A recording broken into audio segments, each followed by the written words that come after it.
এটা পরিপূর্ণভাবে চীনের অর্থায়নে বাংলাদেশের জন্য উপহার। এখানে বাংলাদেশের একটি টাকাও নাই, পুরাটাই চীনের উপহার।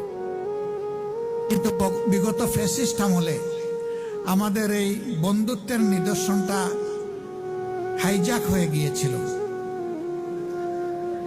তারা এই হলটার নাম পাল্টিয়ে তাদের বাপের নাম এখানে লিখে দিয়েছিল।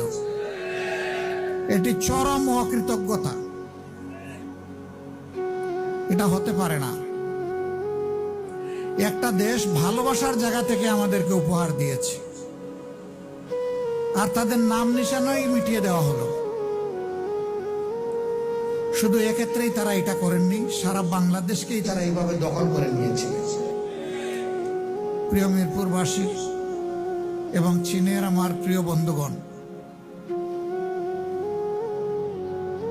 চীন এমন একটি দেশ যা আজ পর্যন্ত স্বাধীন বাংলাদেশের আভ্যন্তরীণ কোনো বিষয়ে তারা কোনো হস্তক্ষেপ করেনি।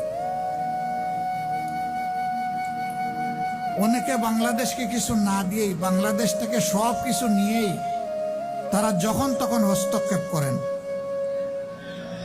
কিন্তু চীন তা করে না। চীন অবিরত বন্ধুর পরিচয় দিয়েই চলেছে।